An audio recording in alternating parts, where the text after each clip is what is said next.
Kejadian 41, mimpi Firaun. Setelah lewat 2 tahun lamanya, bermimpilah Firaun bahwa ia berdiri di tepi sungai Nil. Tampaklah dari sungai Nil itu keluar 7 ekor lembu yang indah bangunannya dan gemuk badannya, lalu memakan rumput yang di tepi sungai itu. Kemudian tampaklah juga 7 ekor lembu yang lain yang keluar dari dalam sungai Nil itu, buruk bangunnya dan kurus badannya, lalu berdiri di samping lembu-lembu yang tadi di tepi sungai itu. Lembu-lembu yang buruk bangunnya dan kurus badannya itu memakan ke 7 ekor lembu yang indah bangunnya dan gemuk itu. Lalu terjagalah Firaun. Setelah itu tertidur pula lah ia dan bermimpi kedua kalinya. Tampak timbul dari satu tangkai 7 bulir gandum yang bernas dan baik. Tapi kemudian tampaklah juga tumbuh 7 bulir gandum yang kurus dan layu oleh angin timur. Bulir yang kurus itu menelan ke 7 bulir yang bernas dan bersih tadi. Lalu terjagalah Firaun. Agaknya ia bermimpi. Pada waktu pagi gelisahlah hatinya. Lalu disuruhnya lah memanggil semua ahli dan semua orang berilmu di Mesir. Firaun menceritakan mimpinya kepada mereka, tetapi seorang pun tidak ada yang dapat mengartikannya kepadanya. Lalu berkatalah kepala juru minuman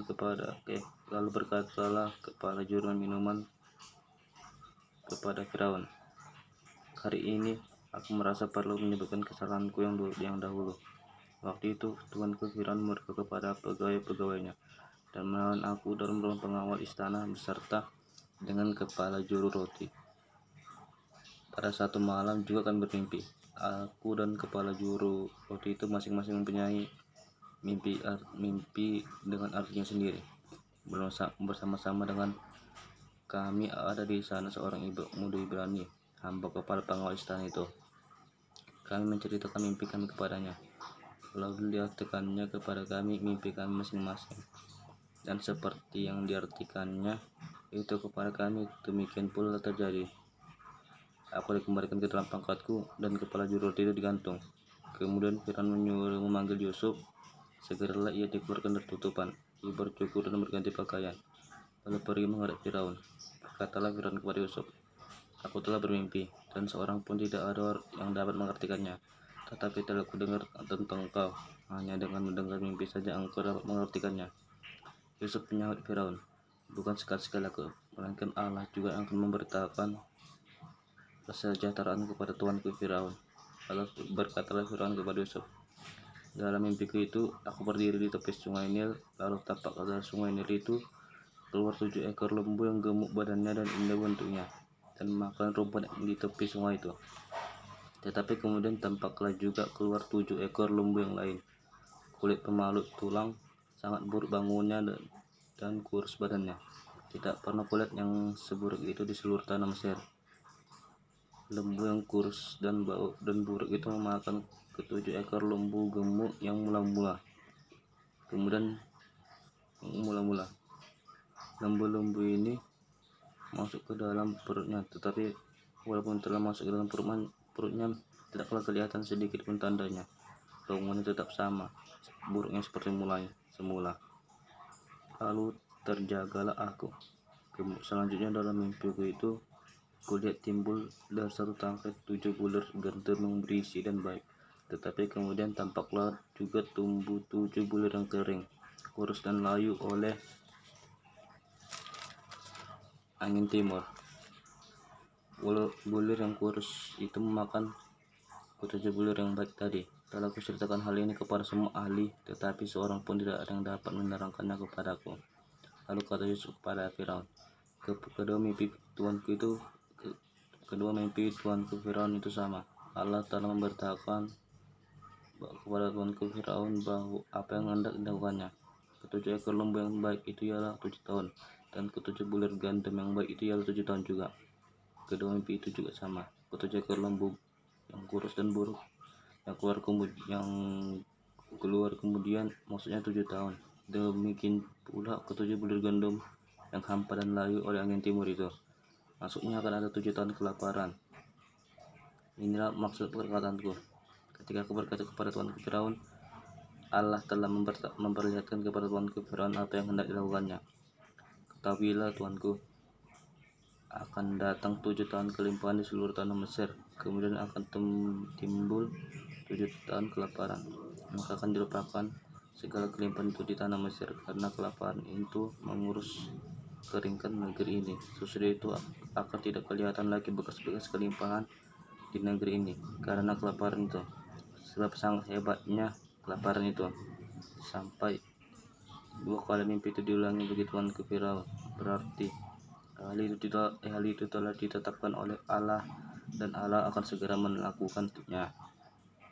Oleh sebab itu, baiklah Tuhan ke Firaun mencari seorang yang berakal budi dan bijaksana, dan mengangkatnya menjadi kuasa atas tanah Mesir. Baiklah juga Tuhan ke berbuat begini, yakni menempatkan pemilik atas negeri ini, dan dalam 7 tahun kelimpahan itu memungut 1/5 dari hasil tanah Mesir.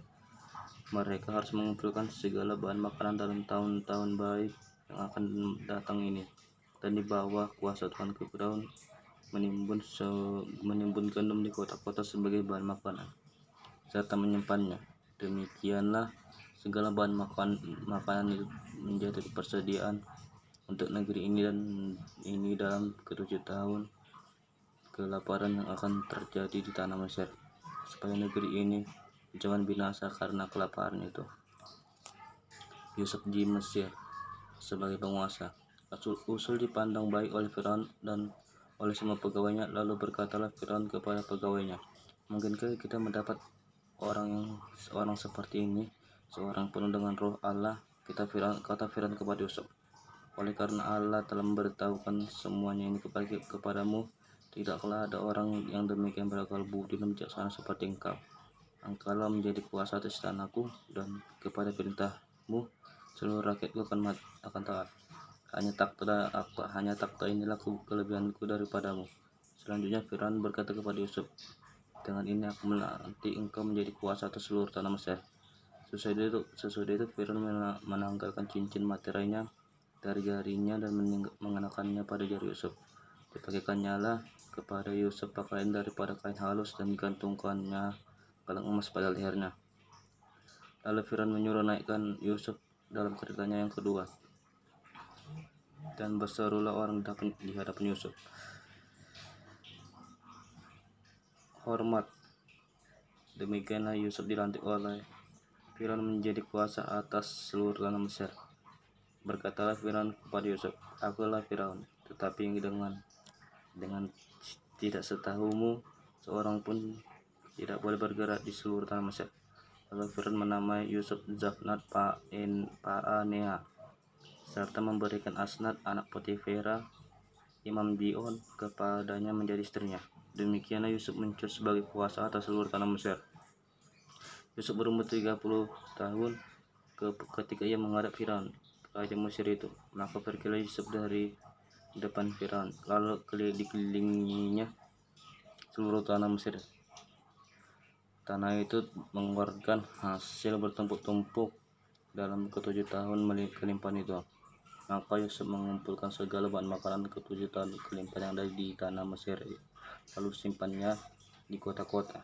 Hasil daerah sekitar setiap kota disimpan di dalam kota itu. Demikianlah Yusuf menimbun gandum seperti pasir di laut, sangat banyak sehingga orang berhenti menghitungnya, karena memang tidak terhitung.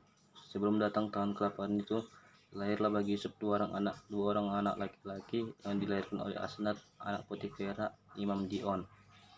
Yusuf memberi nama Manasye kepada anak sulungnya itu, sebab katanya, Allah telah membuat aku lupa sama sekali kepada kesukaranku dan kepada rumah bapakku. Dan kepada anaknya yang kedua diberinya nama Efraim, sebab katanya, Allah membuat aku mendapat anak dalam negeri kesengsaraanku. Setelah lewat ke-7 tahun kelimpahan yang ada di tanah Mesir itu, mulailah datang 7 tahun kelaparan, dan seperti yang telah dikatakan Yusuf, dalam segala negeri ada kelaparan, tetapi di seluruh negeri Mesir ada roti. Ketika seluruh negeri Mesir menderita kelaparan dan rakyat berteriak minta roti kepada Firaun, berkatalah Firaun kepada semua orang Mesir, pergilah kepada Yusuf, perbuatlah apa yang akan dikatakannya kepadamu. Kelaparan itu merajalela di seluruh bumi, Maka Yusuf membuka segala lumbung dan menjual gandum kepada orang Mesir, sebab makin hebat kelaparan itu di tanah Mesir. Juga dari seluruh bumi datanglah orang ke Mesir untuk membeli gandum dari Yusuf, sebab hebat kelaparan itu di seluruh bumi. Amin.